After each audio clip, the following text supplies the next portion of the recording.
Hello everyone, Soul Super 17 here. Let me first as usual. I do not own this. I do not own these pictures, and this is not paid. Okay, so here's the thing.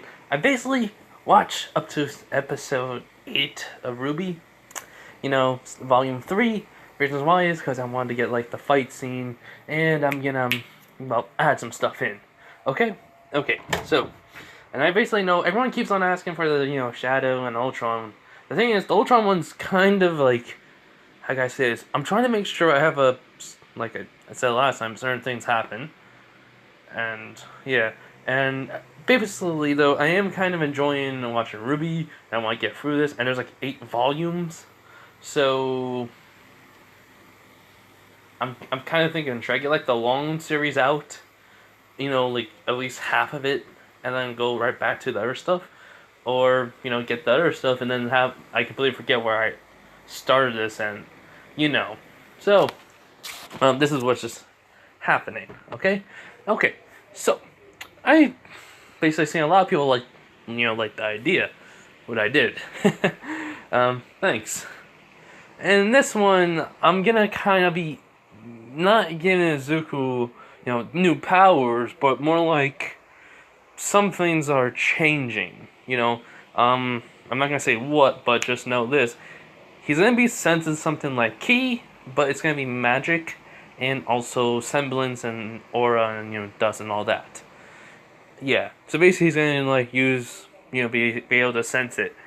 You know why? Because I mean, would it be kind of because there's like a certain scene I want Zuko just be like, just just because of some things. So we're gonna go back to where Izuku's in the nurse's office. Basically, it's the day where the whole entire fights are gonna be happening, and the reason why Izuku's not gonna be in them is because he's still in the nurse's office, and yeah.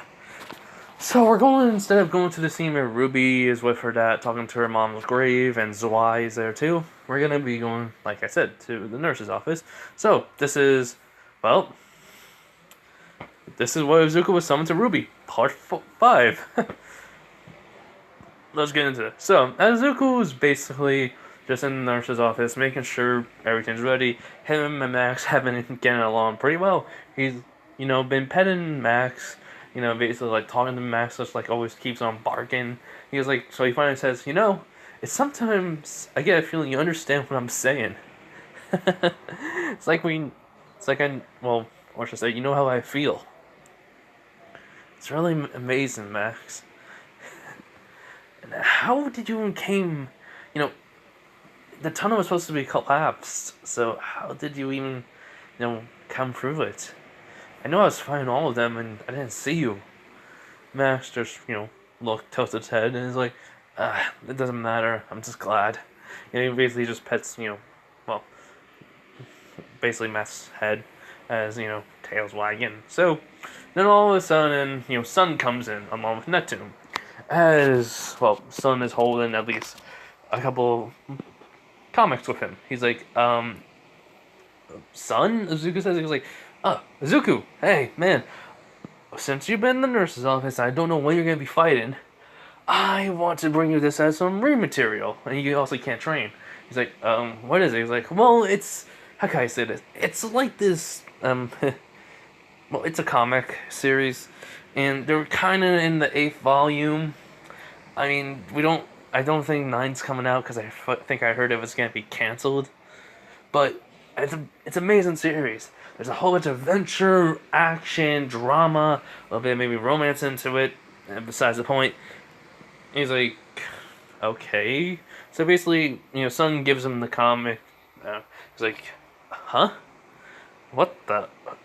So, basically, he's like, the name's, the Young Huntress series? And he was like, yeah. I know it sounds weird, but it's like, well, it's Huntress or Hunters. Basically, it's supposed to be like an actual series of what some hunters would go through, but it's added in its own elements. Like, the main character has some unique powers, and basically has some badass skills and such with our friends. And, well, it's just so, basically, the series is like, keeps on getting epic, but to be honest, I heard that some of it's gone out of control. Like no one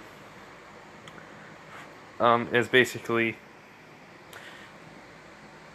like saying like how did they go from this to this so quickly?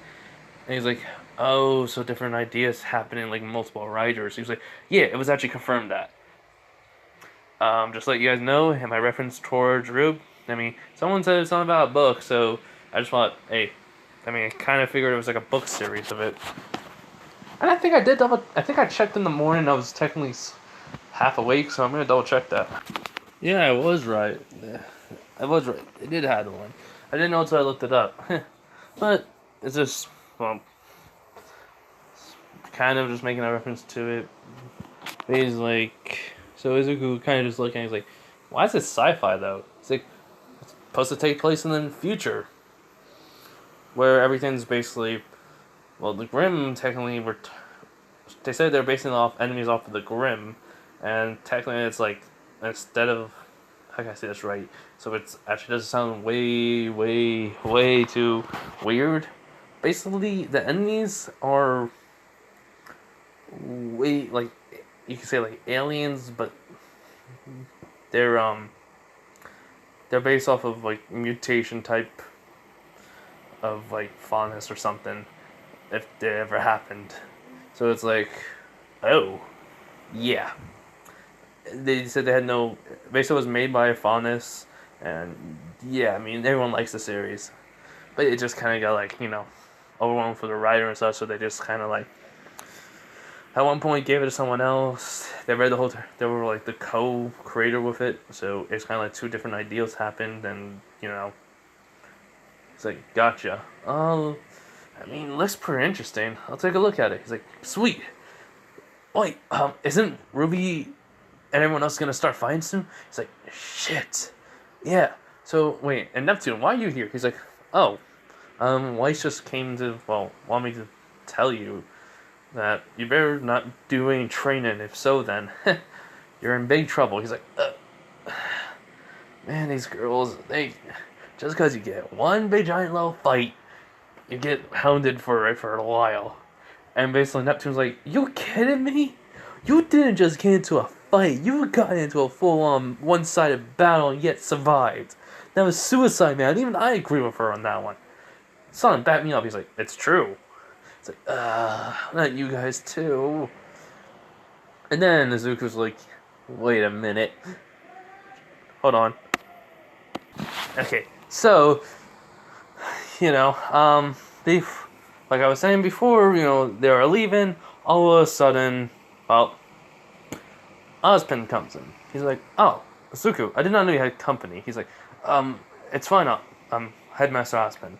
He's like, why are you here? He's like, well, since you do not have any relatives, and you do not have a job, how have you been getting anything besides lunch and stuff?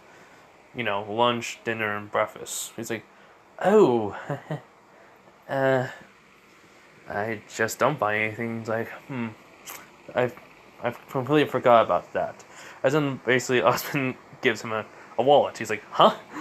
Sir, he's like, that is to, my personal bank account. Basically, you're allowed to use it anytime you want. Know how much money it is. Just don't go, into the million range. He's like, are you sure? He's like, yes, it's perfectly fine, Izuku. I mean, after all, there are, reasons for this. He's like, yeah, thank you, sir. He's like, it's not a problem. Just enjoy yourself, but don't go spend it all way too early. There isn't infinite money in there, which Izuku does not. And when Ozpin leaves as quickly as he came, he's like, the son's like, wait, you don't have any? He goes, no. I don't know my father, and my mother's dead. I'm technically all alone. So, come on, let's go to the match. He's like, right. So Neptune and Sun are just looking at each other and look at Izuku, and they're thinking to themselves, what has he gone through? Well, Max is right next to him, following.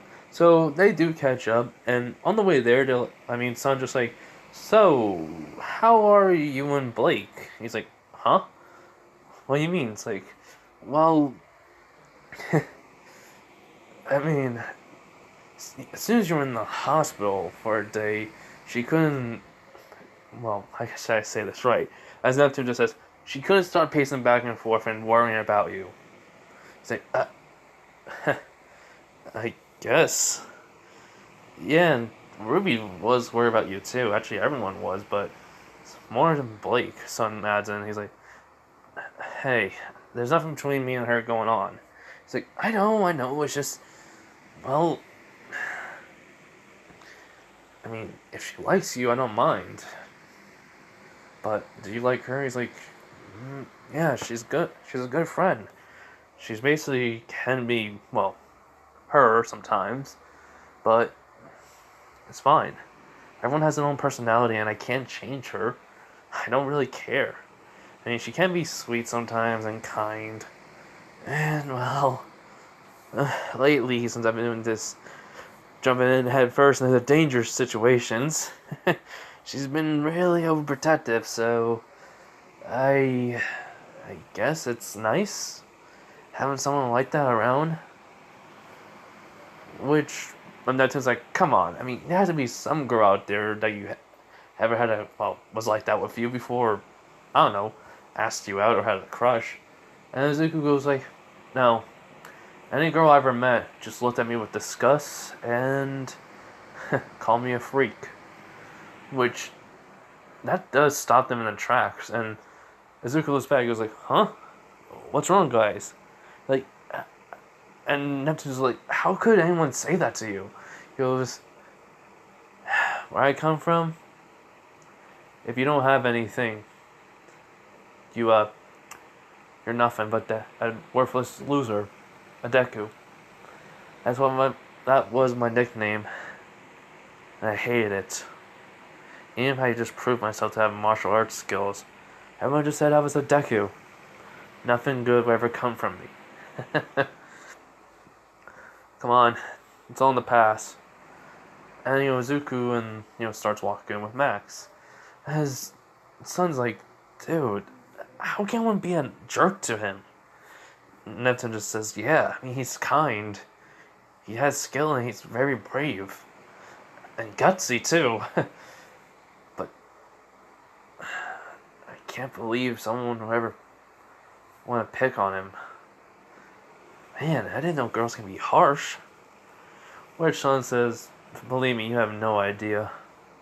So, they basically catch up and they get to the arena. They get there and the fight starts happening. Everything's going the exact same way. Izuku's cheering them on along with Sun and Neptune. And, well, that all goes the same. At the end of it, Izuku was like, yeah, go team! And, well, they do make an announcement. They say, attention everyone, we did forget to mention one thing. Dr. Well, I like to call him Professor, but anyways, Dr. Oblick says, Team Ruby has a fifth member. It was an odd number of students, and, well, basically, he was put on there, as he thought it would be, well, a good member to the team. So, either way, they will still have to choose 2 people for the next round. Just want to point that out. Alright. Thank you. And so, after that ends, they do get into the stands, and Izuku, saying like, guys, that was amazing. And they just, basically, Blake just looks at him and goes like, did you train at all while you were in the nurse's office? He's like, no ma'am, I didn't. I did not train. Not one little bit. Max, back me up. As Max, nods, and she goes, good. You don't want your wounds to open up. He's like, I'm fully healed, just scars now. They're not gonna open up, and I'm not gonna, pull a muscle. He's like, still, don't push yourself too hard. He's like, I won't. I promise. And Ruby does saying, yeah, we never know when you're gonna be in the next fight or not. If you're not feeling up to it, you're not gonna be in it. Basically, Yang just says, if you're not gonna be in it, I will. And well, basically, Weiss even agrees. And he's like, "Jeez, you guys really want me to just relax and rest?" And then Blake, adds in saying, "Because you train way too much, you push yourself to your limit, and well, what I saw, we thought you were actually, I and everyone else here that's on your team thought you were gonna die." He's like, "I'm sorry. I know I should have. Well, at least I told Professor Oblick about it. Then you jumped in. He told us about it, and well, we kind of rushed that and try to fight, and well, you know what happened." He's like, "I'm sorry." So they sit down. They're watching the fights. They see John. Wait, yeah, they see John's team fight. Crow says exactly the same thing. Then they see the next team fight, which is Sun and Neptune, along with his other teammates, Sage and Scarlet. Yeah, Scarlet, fighting. And well, that all goes to canon, and when basically they win, they they basically go into a dance, basically. And when basically Sun waves at Blake, she's basically nagging Izuku about how he basically says, "Maybe I can copy like Neptune's weapon. That'll be a very good, easily electrified weapon too." And she goes, "No, not gonna happen." And he's like, "What? Come on, you never know when you're gonna need one." She goes, "You already have electricity." It's like, I mean, she whispered in. Sun's like, "Am I getting ignored?" And, Ruby is kind of watching this happen, and she does giggle, where Shane's like, "Ruby, what's wrong?" She goes, "Look." As basically Yang just sees, not Ruby, but Blake, basically, technically, telling Izuku, about how he doesn't need to copy someone else's weapon. And she does laugh, too. So, what after that, Center, well, tell me, wait, no, I did skip over something. Okay, let's just skip it around where saying they didn't go to eat yet, because I kind of want this to happen. So I want to change things. Yeah, I'm changing the things around. So they do but after all the fun is done, they do go out to eat, and well, basically, on the way, Izuku's like, "Okay, when the two team fights happen, we should, well, how can I say this? We can't let people know which team members, so how about this? We all put a vote. I am feeling 100% ready for this, so, just in case, how about I say this? For the next two-person fight, it'd be me and Blake, but we'll tell everyone as a backup plan is, Yang and Weiss. How's that?" As basically Ruby, saying, I don't know. As Yang says, "I agree." Same thing with Weiss and Blake. And he's like, "Perfect." And she's like, "I didn't get, I'm the leader here and I didn't." He's like, "I'm sorry, Ruby, just, She goes, "It's fine." So they do go, to the whole entire, noodle shop, the noodle vending, as, Yang, led them and such. But the thing is, they, didn't, basically Weiss didn't have her money until Zuku pulls out the card. Basically he's like, "I'll pay for this." And, well, he was, which they asked, "When did you have a car?" He's like, "You never believe it." So, next team, Jean, Pyra, Nora, and Lee come in. They get their food too, and we all eat. So, that happened. Along with then afterwards, the whole entire thing with the Mercury and Emerald happened about how they basically tell them the exact same thing, but they already put a vote to be Izuku and basically Blake. The next fight. So because of this, if I remember correctly from what I watched, it would be technically the Qrow and Winter fight scene.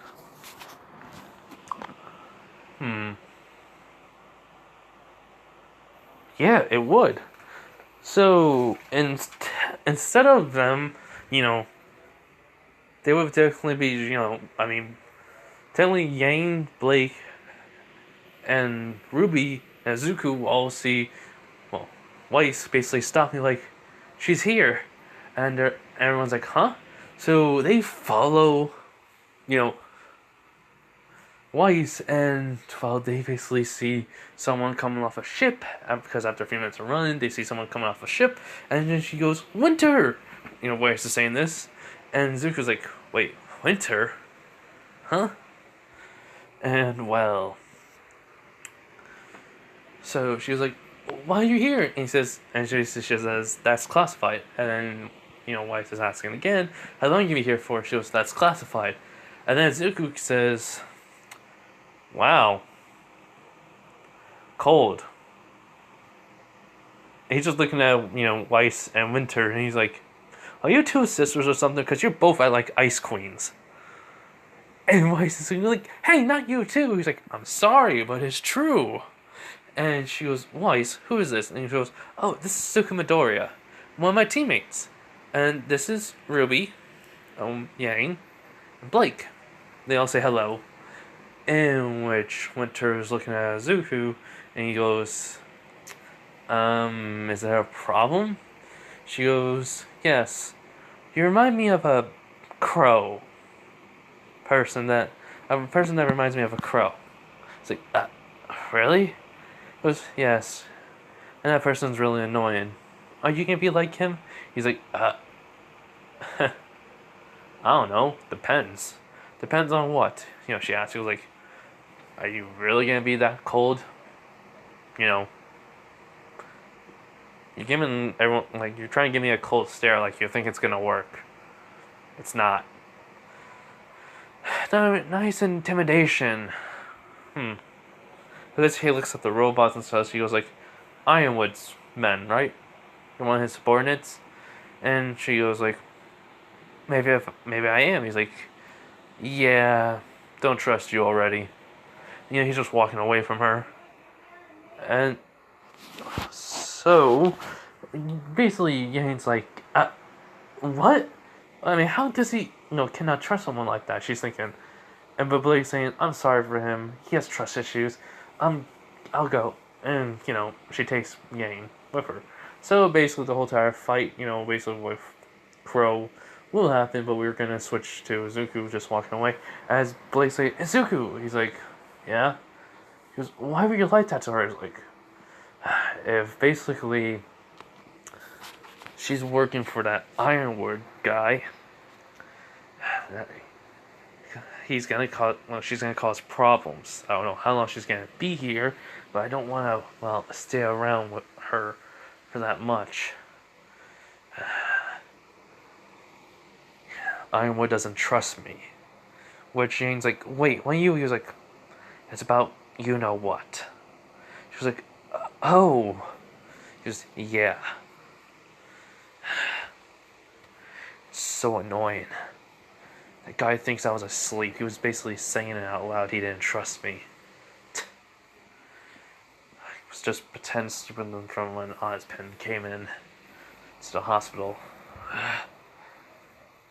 She was like, basically Blake, puts her hand on his shoulder, and she goes, Izuku, you've been trying your hardest. It doesn't matter what he says. Don't let it get to you. It's like, I won't. But you know how it is? Just you're trying so hard to do something right, and yet someone would not believe you're doing it for the right reason because they suspect something of you, because they think you're an enemy or something.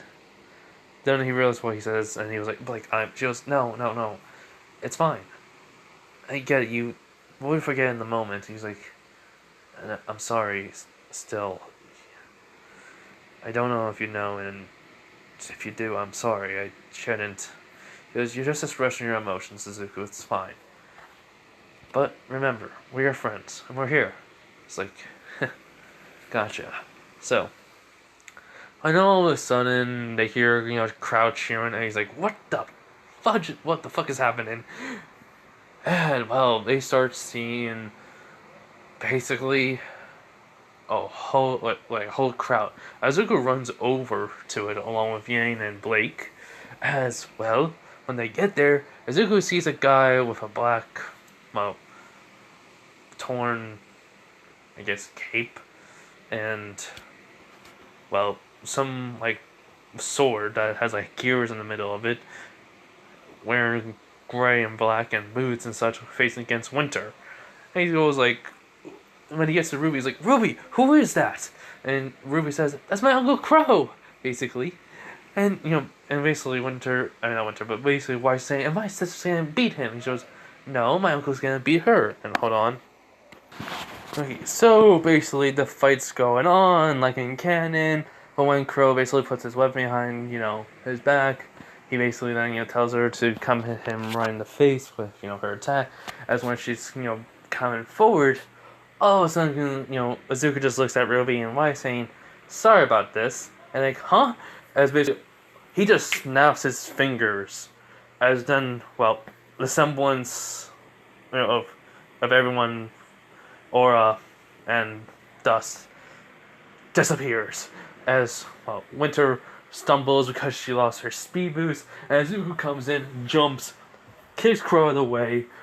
When grabs Winter's arm, flips her over his shoulder, she goes on the floor, and then basically all of a sudden he has a scarf around her weapon, and copies it basically when he says trace on and hold her to her neck. Or basically he's like,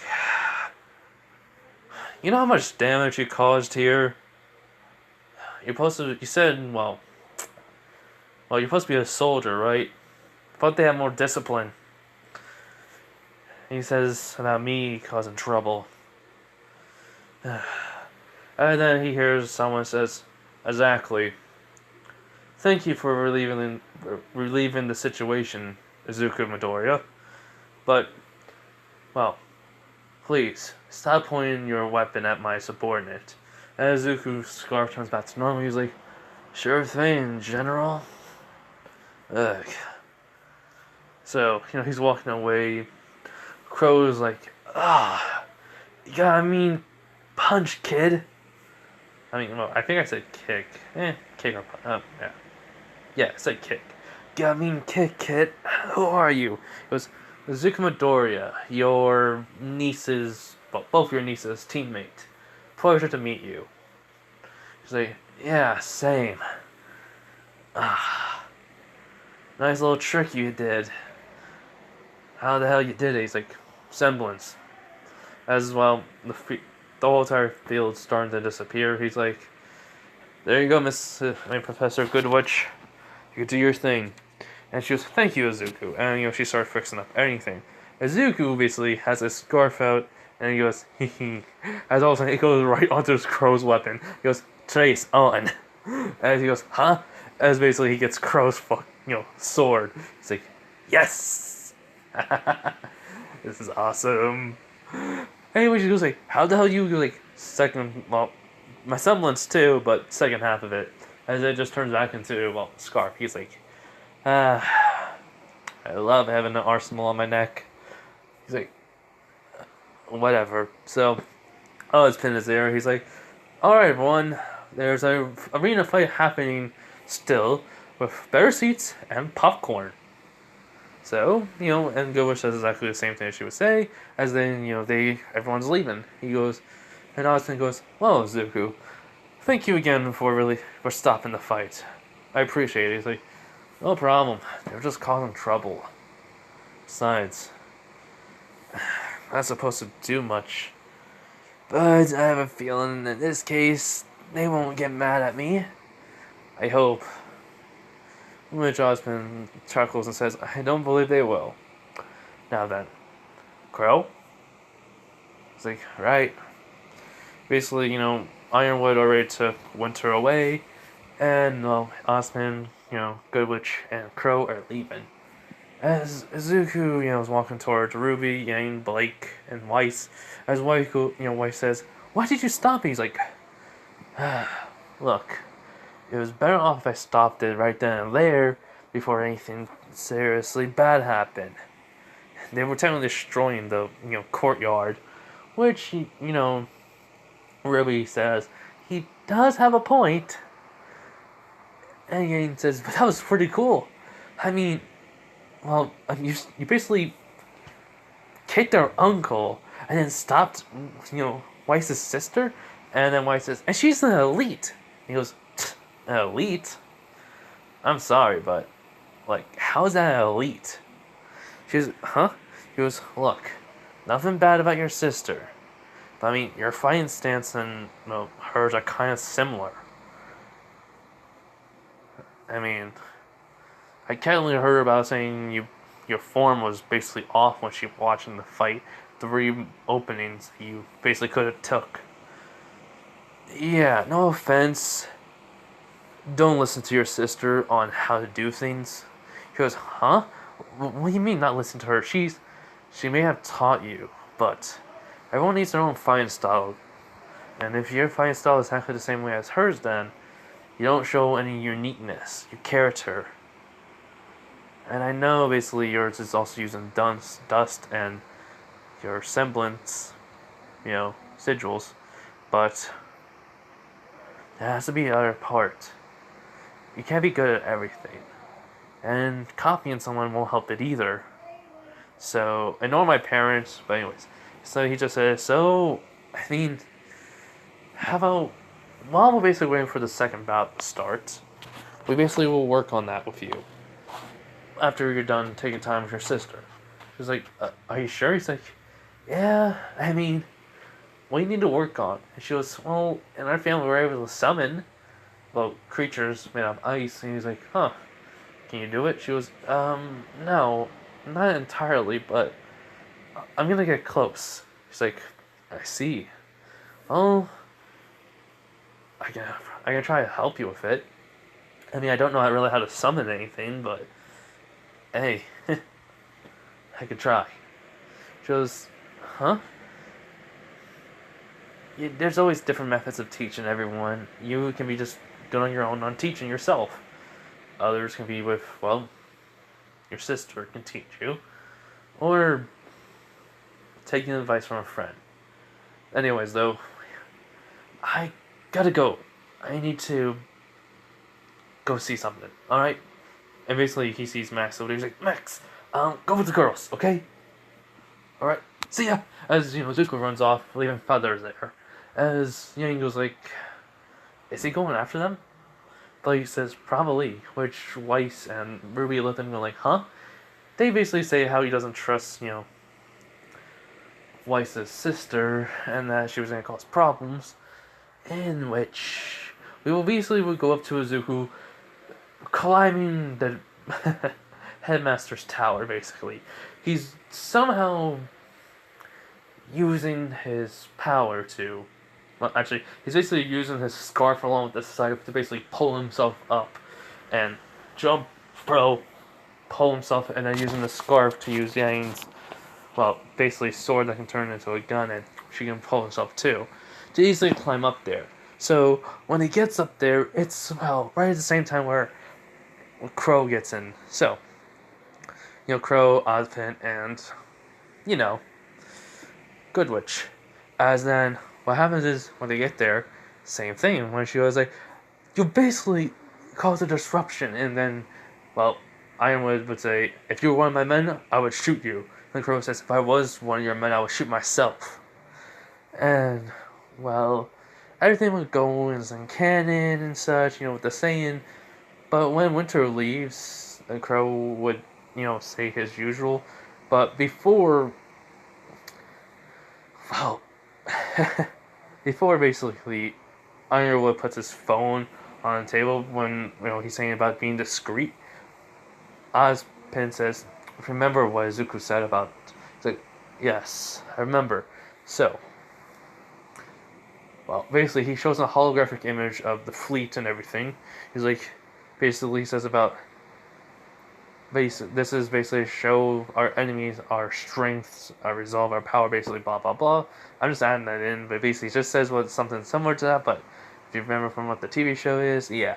The reason why I'm going over this because it's really not much stuff, and I'm trying to cover to all the way to part 6. I mean, not 6, to episode 6 to 8, sort of. So, yeah.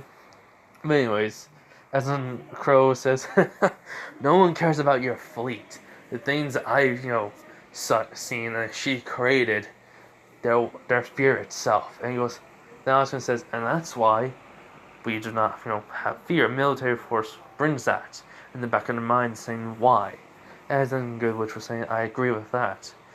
In which then Izuku's like thinking, wait, her make Grimm's how the as all of a sudden he hears the sound of pause, and then he looks, he sees basically, well, Max. He goes, Max, why are you here? And Max just moves his head a little, like, put him in the direction. It's like, huh?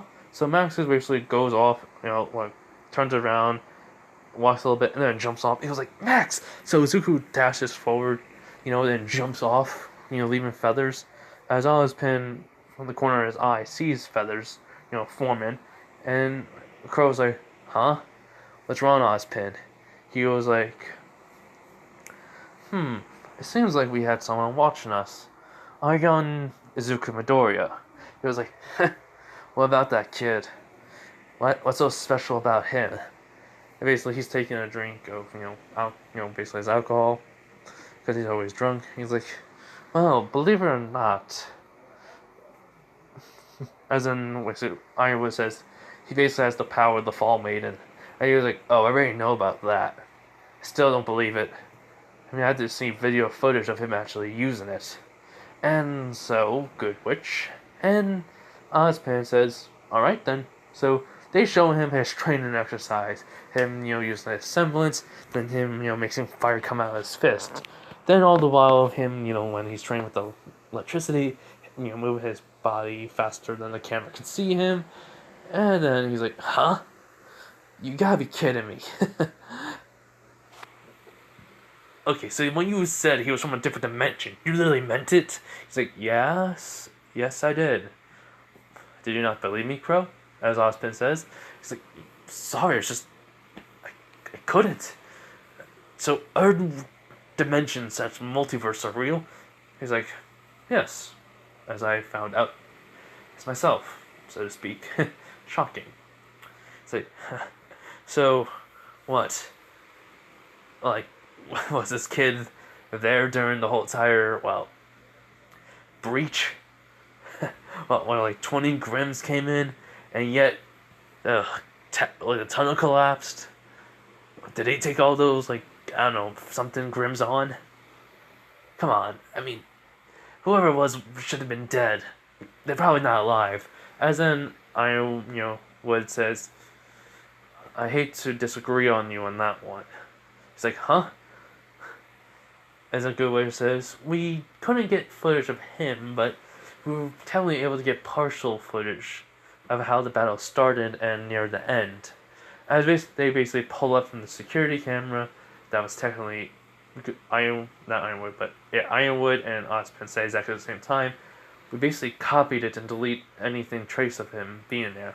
And so when they see Izuku find the Grimm, everyone is shocked besides Goodwitch and, Ozpin.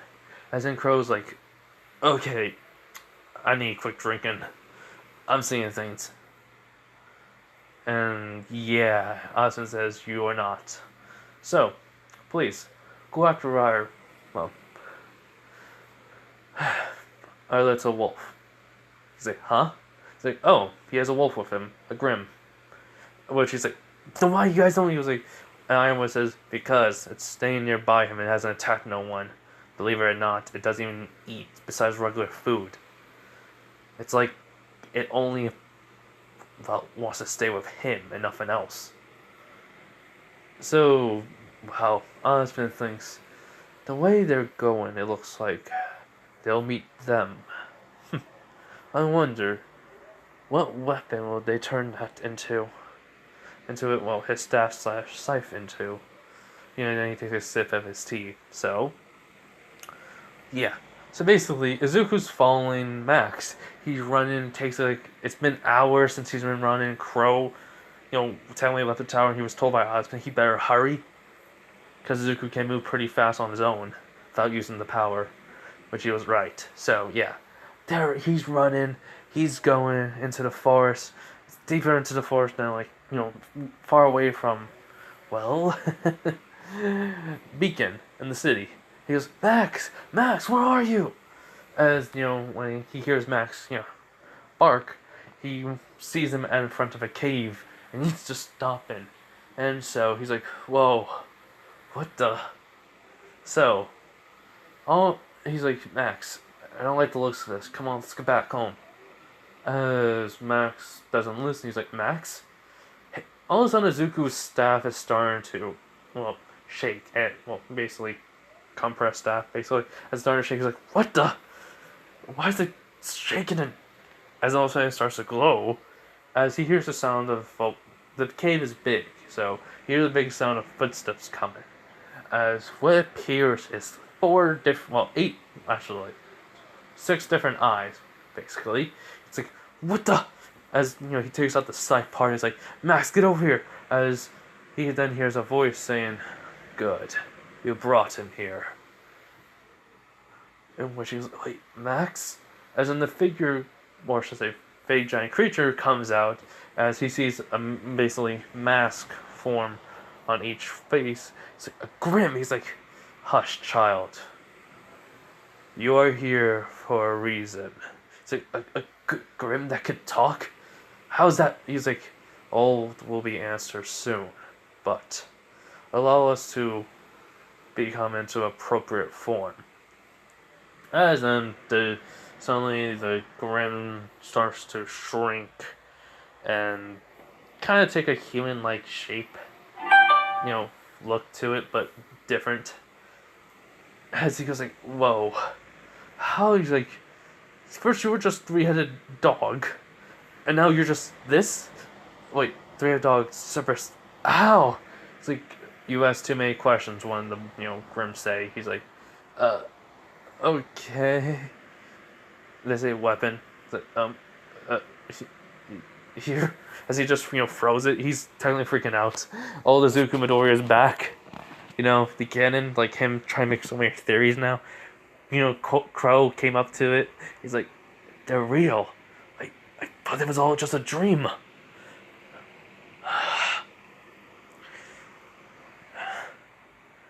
How'd they even hear still? And he realizes there's so many huntsman weapons on the floor. It's like, did all these huntsmen and huntress try to kill him? Or them and they failed? So, meanwhile, though, we go to the 3 separate servers. Reason why I'm just reusing it? What will be good? Ancient legendary creature survived many generations. Become old and wise and, gain a consciousness on its own. Yeah, it doesn't follow no one besides its own will. So, basically, starts moving the staff around. He goes, the design of it changed. It was just normal black staff, basically to have the scythe come out. Now it has markings and looks like flames of gold engraved onto it. The balance and shape of it is still the same, but when you spin it fast enough, the force of the spin starts to make flames appear on it. Very interesting. As then basically throws into the other one, another one basically to the right side, because it was the left one that caught it. So then he goes like, the weight's still the same. Basically the blade pops out. He was like, even with the blade, it's still light. Nothing changed on it. Then when the middle one, takes it, he goes like, still has so much potential. But too bad it was about to break soon. Which Izuku was like, break? It was going to break? He goes, yes, nothing lasts forever, boy. Now, come. We're going to reforge this for you and transform it into something else. And Izuku was like, what? He goes, we're blacksmith Grims. We gain a purpose from this. We'll tell you our story now. Come. But Izuku's like, wait, what about all these weapons? He was like, And the left one says, "Oh, just failed, attempts. These are reminders on how much we need to keep trying." As you, wow, how long have they been staying here? And then you just say, "Well, we've been around since the first age of, dust and semblance started to come around," the bright one was saying. The middle one says, "Yeah, we didn't gain consciousness until then. So everything after that was a blank." Which Izuku's shocked by this. So while he's walking, he basically walks in. Max is right next to him, and so when he goes in there, he basically seeing like different cages. And he's like, "What the other Grims? Those we use these Grims for materials for the weapons. As long as they're still alive, the materials can be used." As the middle one, same that's holding his staff slash, scythe. He goes, "Anyways, here we are. Basically, it's the forge. Basically, they have just a big giant forge, fueled with looks like fire, like lava coming down, and fires happening. And then he sees a big giant Chinese dragon Grim there. He's like, "How the?" He's like, "These were the ones of legend, a very first type of Grim. We've basically been having it here for centuries. This grew accustomed to this." And then he sees all the weapons on the wall. He's like, "What the?" He's like, "Oh, those are when hunters have tried to come kill us, and we take their weapons and not their lives. And we kind of forged them some new ones as payment. Well, as basically, we took their weapons as payment, so, eh." As basically the left one saying. The right one then adds in, he goes, "But we're not taking your weapon as payment. We're basically doing this because you're very interesting. I can see why the owner, well, not the owner, but the protector of this land is so interested in you." As he goes, "Huh?" So, since the middle one is basically, putting the staff in place to start the forge, right over the fire, technically lava, he goes, "Now, we will tell you on how we became so, how should I say this, knowledgeable and conscious of what we do." So, he said, so basically the left one, while he's getting the material from the dragon, he's getting the dragon's scale, and the dragon's, hairs, along with a chimera's stain, and a Beowulf's claw. That should do it. He's like, "Oh, well, we started off when we started getting knowledge and conscious of what we do and how to survive was because of a little girl. You see, we were big, but we just never attacked anyone because we didn't want to die. This little girl kept on talking to us and teaching us stuff the more she grew up. But she died due to someone finding out, and we may or may not have separated and went onto a rampage on this person. We didn't kill them, but we made sure they would regret it for what they did." And then the one who's basically looking at the weapons is saying, "We basically took the girl back to their home, back to her family. If we found out it was technically the girl's boyfriend that killed her. They asked us who we were. We revealed our faces. They were shocked that we were even speaking. It was all thanks to their daughter for multiple years treating us as an actual friend and foe." Which they were shocked, the middle one says. "And so the father was a blacksmith. He treated us just like family. So, we basically learned everything from him. We became known as the hooded blacksmiths. We made weapons for any hunters and huntresses that were coming around and started to be formed. Knights, soldiers, it didn't matter to us. But after time and society started coming into effect, we basically left into a cave, moving our forge. The family of that girl still lives today. They had another child, and we looked after that child for a long time. But so on, we had to leave that family." but he didn't want them to be at risk. So, we started working on our craftsmanship here. And over the years, hunters and huntresses have tried to kill us, especially one boy who came with, well, Izuku was basically looking at the katana. Basically, the katana looks like it's just a regular katana, but the blade itself is, well, it looks like there's something carved into it. Runes. He was like, oh, the right one that was looking for the weapons, like, you like that? Oh, that katana is very special. That's the boy that tried to kill us. Basically, that katana actually has dust within it. So, it basically has different elements when it start coming out. They engraved it into the weapon. Kinda amazing how humans figured it out so quickly how to do that. But, he wasn't really good at it, nor was he skilled enough with it. That's when we took it and we built him a new one. One that was better suited and for him. We even gave him some, well, parts of different Grims that he could sell the materials for to save his sister. He thanked us and, well, after that, we heard from him that he saved his sister. And we saw her and they even came by every so often, visited us. Then the next generation, well, basically his kids and her kids, and they still do, but it's less than now. Which was like, wow. So, basically, that Grim, hold on. Sorry about that, but basically the Grim that Izuku was, looking at and talking to him was the right one. Basically, it's like the right head, the left head, and the middle head. So basically, the one that was on the right head, jumps up, not runs, but crawls his way up there, grabs the sword, and jumps down. As basically the left head, basically holding the materials, comes over, and he goes, and they basically put all the sword, the whole entire, basically scale, fur, what's only like hairs. Basically, how you can see is like the hairs on the dragon's back.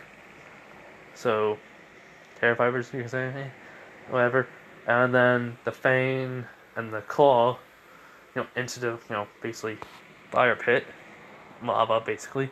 As the scythe is still over, he's like, how does this forging work? He's like, simple. We use magic. He's like, huh? And as basically, he just starts hitting his bow staff and slash scythe, as it's starting to glow. He goes, every strike I take, the materials in this lava pool basically will start to form itself into it. And you must know about your companion. You wonder how he was formed, don't you? He's like, yes, I do. He goes, Grims. We are made from someone who makes us. She is ancient, never dying. But that one was not made by her. He's like, who's her? And they basically, the left head says, Solemn, the creator of all Grims. I believe so. I need to double check that. Give me a minute. Okay, I would say she is kind of the creator of Grims, because they did say what she's created, so she's a master of Grims, so she can create them. So yeah, the creator of Grims. So, yeah. She fell into the Grim pool. I just read that now. If you guys don't know, sorry for spoilers, but anyways. Yeah, so, Izuku was like, so that means, yes.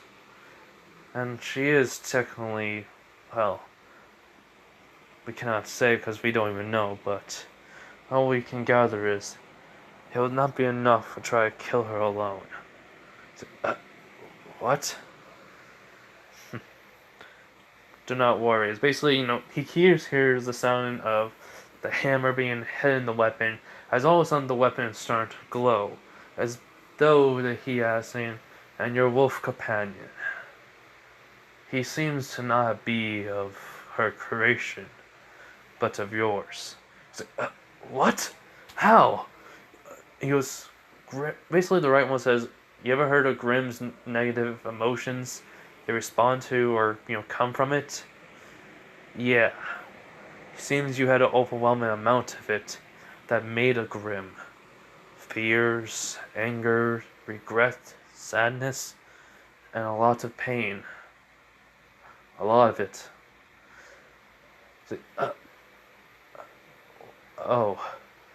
And, well, basically, the staff slash scythe is starting to form and such. As he goes, but we need one final more piece. He's like, huh? The dust that you can produce. He's like, how did you? He goes, just please make enough of it to make into a sword. He's like, okay. So he starts doing that. He makes it into a sword. He was like, the same sword that we already put into the, lava pool of magic. He's like, yeah. So he starts to change the shape into, an actual katana. As then he gives it to them, as they say they basically like put it into the, lava magic pool. As then when he hits the whole entire staff life again, it starts to change again, but this time all like looks like little lava particles or fire sparks just coming up and going right onto it, starts covering it all, and then the left head of the server says it's done. One of our best creations yet. Goes as then the right one says reforged and re-amped and ready to roll. Huh. I always wanted to say that, but it doesn't suit it for some reason now. As the middle one says, just quiet you two. So he takes the weapon and he gives it to Izuku. He was like, now then, we reforged it. Basically, it can't compress down into how you folded it up, but it can do something much more.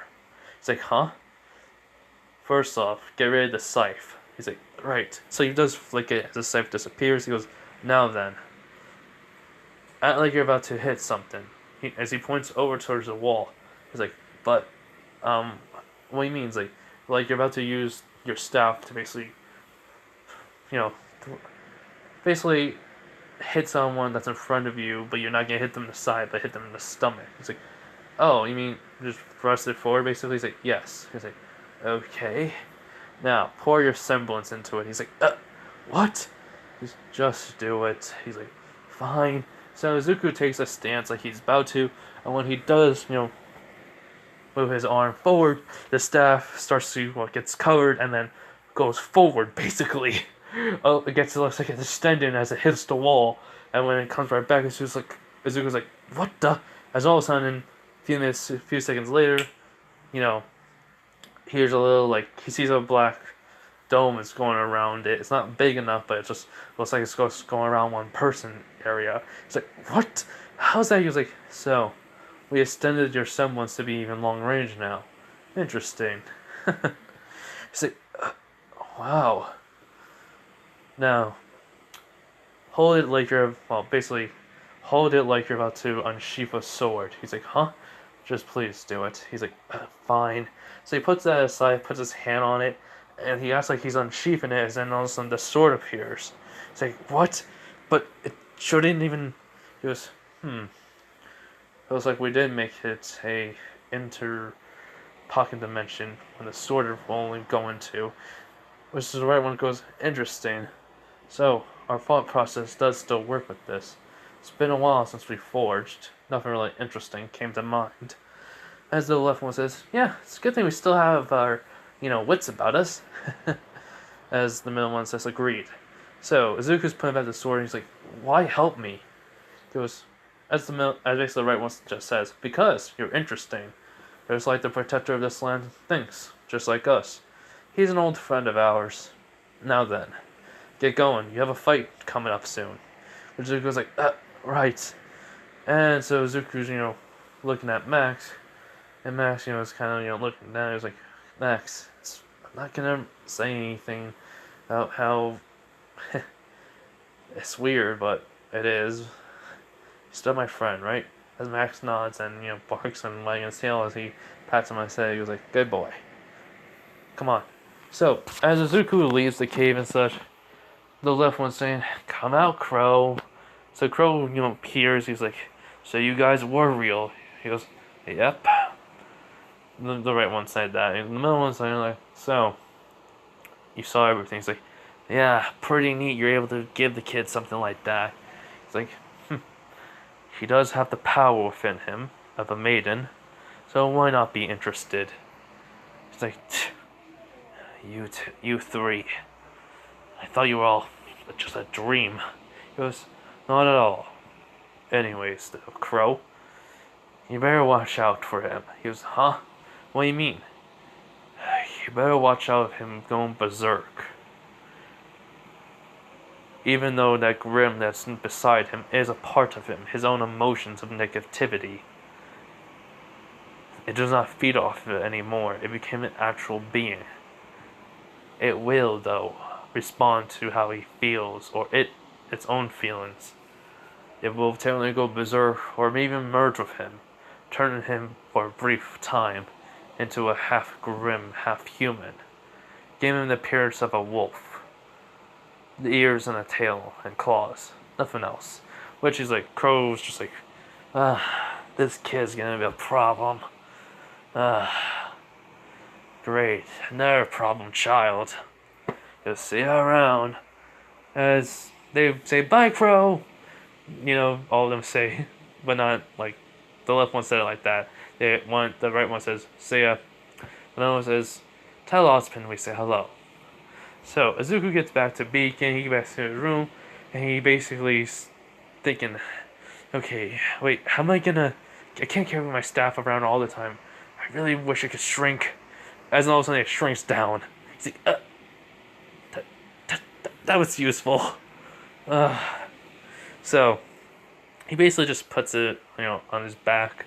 When he opens up the door to his room, Blake is there. She goes, "Where were you?" He's like, "Okay, I can explain." She goes, "Then start." He's like, "Okay." So he explained everything, and she was like, "That's not believable." He's like, I know, but it's true." As in Qrow basically comes into his room, he goes, "It's true, girl. He's telling the truth." But she's shocked by that, and he was like, "So, you're the special kid." He's like, "Yes, sir." He's like, "Don't call me sir." He's like, "Yes." It's interesting you're able to get a weapon from him. Most people only get a crappy weapon. Seems he put a lot of work into the design of it. He's like, huh? Look at it. So he basically takes off, seeing like the design of the weapon closely now, as he sees an actual, well, Chinese dragon, well, chimera, Beowulf, and a wolf. It's like, huh? And basically says, trust me, the way he designed it probably means something. Don't worry, nothing bad. So, good luck in your fights. So anyways, Blake's saying, alright, get some sleep. He's like, I will. Night. She goes, night. So she goes over to her side of the room, and he basically gets in bed. Max jumps up, he goes, crazy day, huh, Max? As Max nods, and well, So, Qrow goes and informs, Ozpin. Ozpin's very interested, surprised by this, and well, he says, you have to tell Izuku what what he told you. He's like, I'll tell him tomorrow after his match. Since though we do not have the whole entire them messing up the matches, let's just say the matches are still the same because of the randomizer. So it is still technically Coco and Yotoshi, Yotoshusashi. Yeah, the name's weird. And then Mercury and Emerald. Hold on. Okay, yeah. So that fight got on the same, and they get knocked out.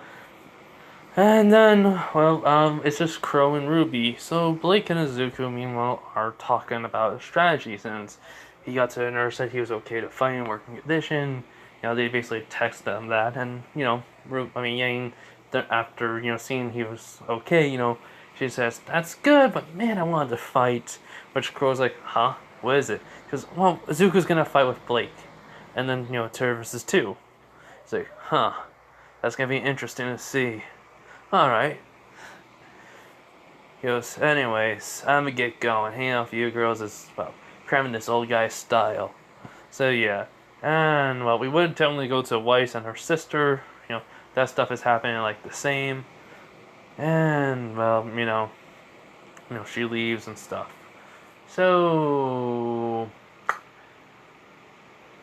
Though we will technically skip over Penny's fight because she wins, so that's the same too. And then basically Ruby and her have her talk. So basically though, Weiss and Weiss and basically Yang are looking at Blake and Izuku, and they ask, "So you have a plan?" He's like, "Yeah, I got a plan. Don't worry, it's gonna be pretty interesting on the opponents who we fight." He's like, "All right," and Blake just says, "Don't worry. I mean, we both know Izuku can technically take us all on, and plus, with his new staff, as basically they know what happened."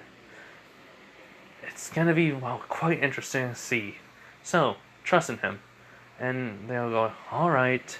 So when it's their turn, they are basically facing against Flint and Neon as well. Like basically Emerald and Mercury are like, huh? And Cinder's like, what's wrong? They told us it was gonna be as Emerald says, Ice Queen and Bimbo, basically Yang and Weiss. And Mercury goes, huh, I guess the Izuku made sure to basically come in this fight instead. He didn't like how we asked, I guess. Smart instincts. And then Cinder says, or they were just the backup, just in case if he couldn't join. And they're like, what do you mean? He goes like, we'll see from this fight. So, Izuku basically looks at Blake, and Blake, says, what's wrong? He's like, okay, I don't know what these guys have, but from his, basically, weapon of choice. He's dressed up as a jazz player too, but anyways though, besides that, he's going to use that to try and make some shockwaves that would make sure we don't get close to him. So how about this? We both split off. Basically he's whispered over to her. They split off in different directions. I get to the location for a sniper point, hit him, but I also activate my semblance. It also, knock yours out, but you think you keep going for quite a bit without me? Without it? She goes, yeah, I trust in you. He goes, right, I'll make it done as quickly as possible. She goes, good.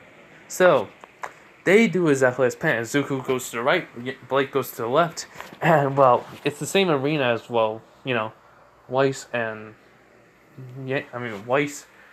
Yang had. So, if I remember correctly, building area. So Izuku's running there as fast as he can. All of a sudden, the scarf goes around his legs. As Mercury's like, huh, what he's gonna do? As all of a sudden, with each step he's taken, he basically, the first step he took with the boots, he basically propelled himself in the air and started shooting himself forward even faster up in the air, like how Sanji does with his, airwalking ability in One Piece. As well, then all of a sudden it just changed into, the siphon sniper from Ruby, as he basically lands in the area, immediately gets to, sees where Flint is, and, Flint's like, what's up? Where is he? As Neon saying, like, don't worry, I'll find him. As all of a sudden, they just hear a shot. As Flint gets hit, he goes like, sorry, but not gonna happen. As he basically snaps his fingers, as everyone can see a black dome coming around them. As Mercury's was like, what the? That's the exact same thing that I saw before, but I didn't know where it came from. As Emerald goes, what do you think it does? So, all of a sudden, everyone sees the auras dripping down, as, Professor Peter says, do not worry everyone, these people are not hurt yet. Basically, Izuku Midoriya, the one person here that can actually erase any type of semblance, auras, and, dust, abilities. So, they are still in the fight. We already calibrated to this. So, good luck to you. As basically Flint and Neon are like, basically looking at each other, like, how is that even fair? Izuku just appears right out of nowhere, just going right past Nora, Neon. Neon? Yeah. I just kept on calling her Nora for some reason. But it's Neon, as he basically has a staff out, goes like, because it's not supposed to be. as he just starts wailing on Flint. Basically then he starts like moving around himself, hitting Flint, sending him flying as he jumps up and just, has Flint go smack to the ground, and that's doing a lot of damage. And he was like, sorry, but I'm taking this a little bit seriously, so if you get up, this is you're just gonna hurt more, so stay down. As Neon is like, I'm coming. As all of a sudden, she sees bullets shooting at the ground. She stops. Blake, comes out of nowhere.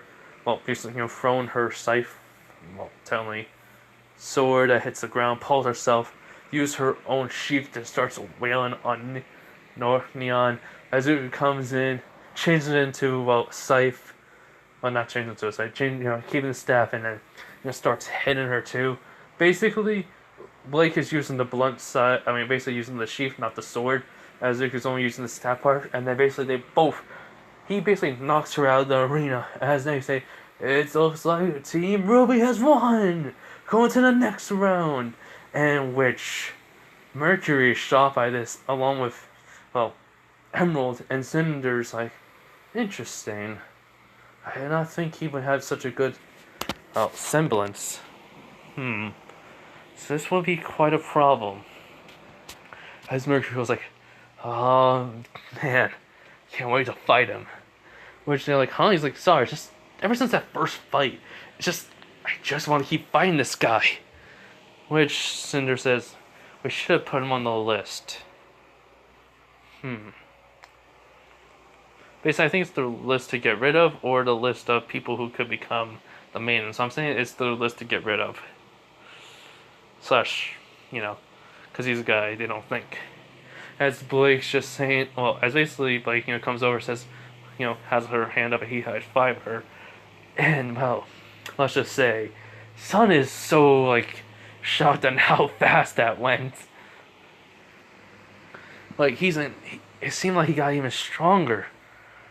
How, though? As basically Max just howling. Izuku was like, yeah, I know, Max, thanks. And then he just stops and just, wagging his tail. As Sun's like, huh, he always seems to always know how to say something and he understands it. Cool. So, basically, Neon says exactly the same thing she says in canon. And, he goes like, huh, your semblance is pretty cool, man. Basically he's planning saying that to Izuku. He's like, kind of a OP thing you really think about, but, hey, respect. Anyways, you have that white, Shneen on your team, right? He goes, yeah, let me guess. You hate her or something? He goes, yeah. It's all because of, he tells him the reason why. He goes like, dude, it's the father's fault, not hers. Don't hate someone just because of someone else. Hate the father, not the family. One person you can hate, not a whole entire family. You never know if she could be an ally or a friend on the battlefield. He's like, I'll think about that. Thanks. No problem. So basically, that happens. And so, I think that was technically the final match of the two battles, because I do remember from what I saw, it would technically go into the, single battles. So they never found out about Penny or anything. And hold up. Alright.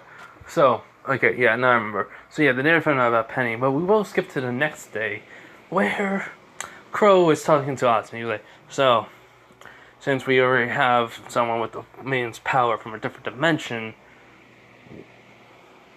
why you called me? He's like, Qrow, I know you're not gonna like this, but please, allow me to explain. So he explains about what Amber said, as Qrow goes like, yeah, you're right, I ain't gonna like it. But why would she? Because Izuku, even though he's grown stronger with the power, he still needs time. He's not even at the full potential, even half of the power yet, it seems. Or I believe. Qrow, calms down, he's like, I see. Alright. I get it. So, who's coming here? It's like, a girl I had my eye on, I thought we can make her the next Fault Maiden before, I met Izuku. And so we would like cut into where Pierrot gets into his office and sits down. Well, I mean, in Ozpin's office and sits down. And so they chat. They say exactly the same thing. And well, they tell her everything like in canon. And when she says, "I will become your fall maiden," because he says, "But," and then she says that, and she was like, "What? Do you not want me to become your fall maiden?" He's like, um, well, the reason why we are telling you this is because there has been a complication. We were thinking about you becoming the next fall maiden, and basically, she learned about the whole entire, what Ironwood did with the aura, learn about more of a scientific standpoint, and she goes like, and he says classified, he goes like inhumane or wrong, which said she agreed with. But then, after all that, Ozpin says, "But the thing is, it looks like the Fall Maiden's power already chose somebody." Where she's like, "But she's still alive, yes. But it already chose somebody to become, well, the wielder of its power. And that person is not from this dimension. You see, we cannot tell you who it is, but their time with it, they have become strong every day, maybe even every second. But we cannot let the enemies know about that. If so, it could be catastrophic. They could technically lose the power to our enemies, because they are already here, looking probably for the power. They don't even know it. Amber here already gave it away." Which was, so what's that mean? He's like, "You will be the fake one, pretending you have the power, but we will technically give you some, how should we say this, not enhancements or artificial semblance to mimic them, but different types of auras to then give to a new semblance or add it on. It'll be dangerous. The process had never been even made or even attempted. I know you may not want to, but the fate of the world could be in dire risk." As Pierre just says, so the power is already with someone, but not the one who attacked her, Amber. And Qrow says, "Yeah, we all know who it is. Believe me." He's taking a drink of, goes, "The person's damn good." I mean, they basically are like a monster. So, it's your choice, girl. You can become the false one, while the real one's training as hard as they can to get stronger, to defend themselves. Or, you can just leave now and never tell anyone this. It's your choice. I don't really care. So, she says, "I'll do it." And Ozpin says, "Good." As all of a sudden, Amber appears, right next to Pyra, and she goes, "Well, I can help with that at least." Which everyone's just like shocked besides, Ozpin. He goes like, "Amber, I see, you're awake." She goes, "Uh-huh." She was like, "But how?" He was like, well, I was the Fall Maiden, that I have my own magic now because of it. And I can technically mimic the powers of it. So, in a sense, I can technically give you them without even, in this form, when needed." Alright? She's like, "But will that change me at all? My powers?" He's like, No, it won't. You'll still be the same. Your semblance will still be the same. But you just feel another side. The powers won't be similar to them 100%, but you have good enough. Alright?" So she nods. And she goes, "Thank you. Basically, the person who you're helping out will really appreciate it. And besides, they're one of your closest friends." Which she's shocked by. She goes, "Really?" He goes, "Uh-huh. You'll be surprised at who it is." So then Amber disappears, and yeah, we will go to the fight scene. So, first round, instead of basically being Yang, it is going to be Izuku versus Mercury. So Mercury and him are just in the final arena. He goes, "So, just you and me again, huh?" He's like, "Yeah, you and me. You ready, Mercury?" He's like, "I was born ready, Izuku." As well, Cinder's watching this along with Emerald. So Emerald's like, "What are we gonna do?" And Cinder says, "Watch him, see what he can do, and well, see what happens." So basically, while Izuku, facing against the Flying Stones, Mercury's just saying, "I'm gonna take this serious now. You basically take this as serious too, right?" He does not. So all of a sudden, the scarf goes around Zuko's legs, turns into, his weapon. He's like, "Gonna copy me?" He goes, "No. I'm not just gonna copy. I'm gonna add my own twist to it." As, his staff does, shown to get, which was small, but it gets bigger. He's like, "Whoa, did you just..." He goes, "Kind of did some stuff to it. Let's go."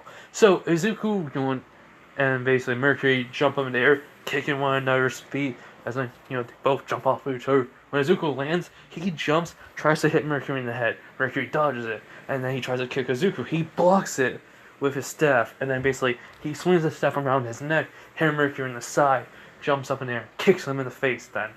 He's like, "Ah! Strong kick." He's like, "I know.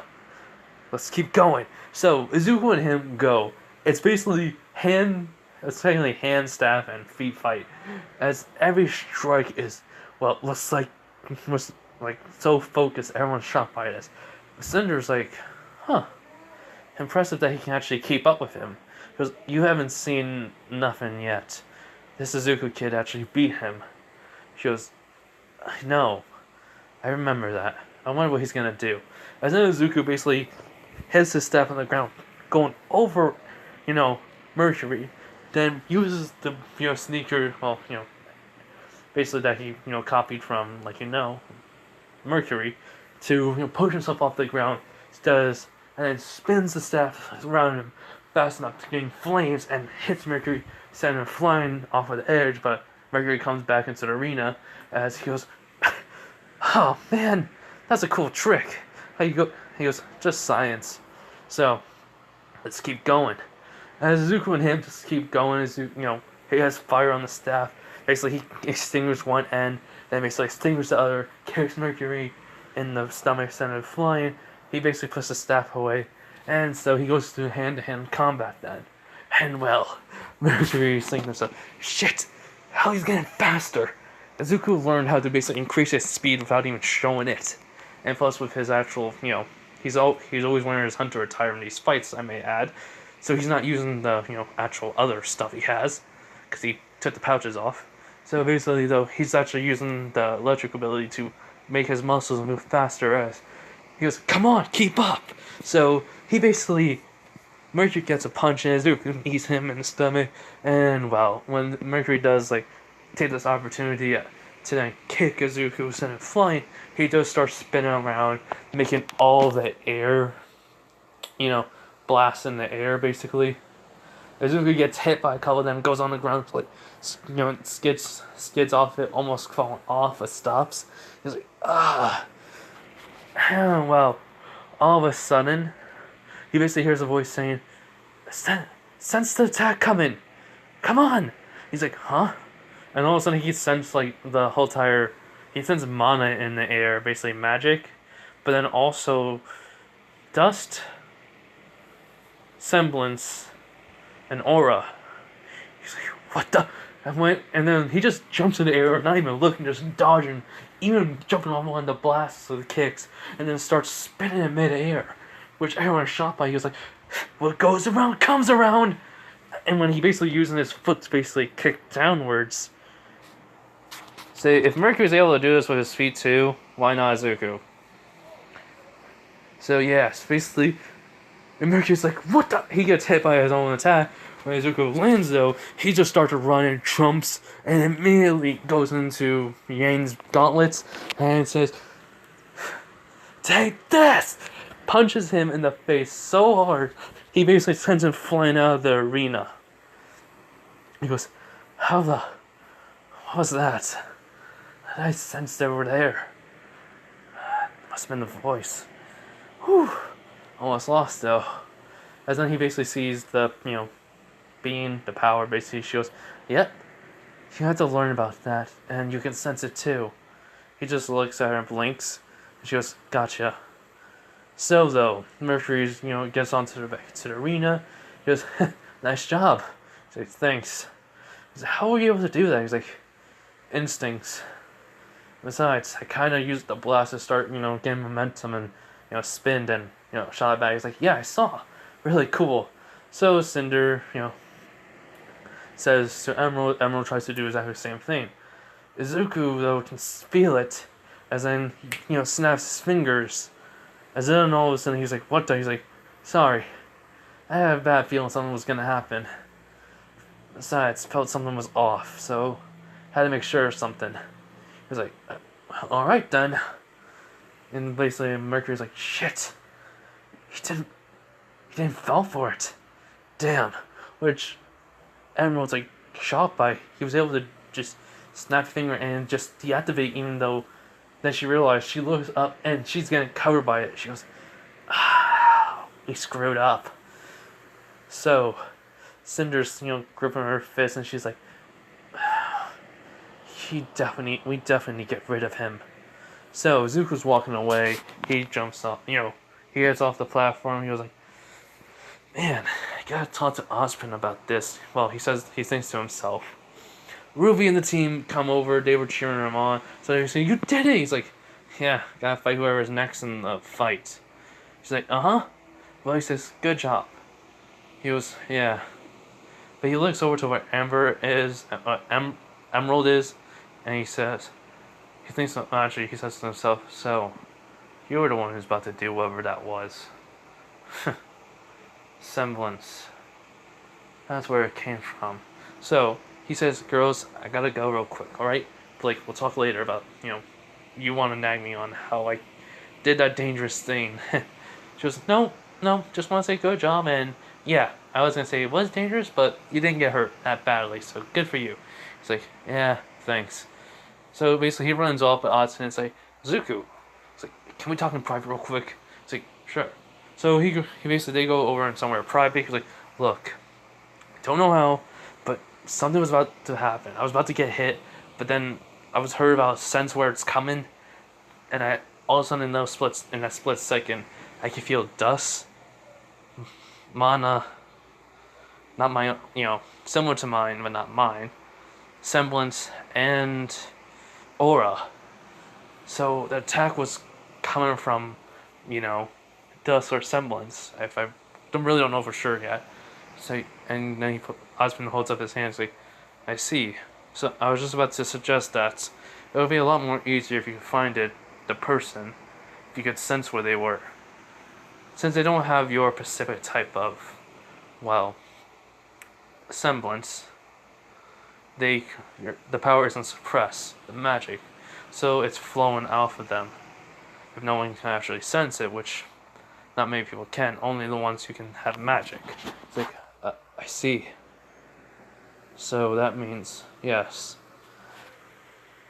you can technically find the person who attacked Amber, and, you can gain the power back.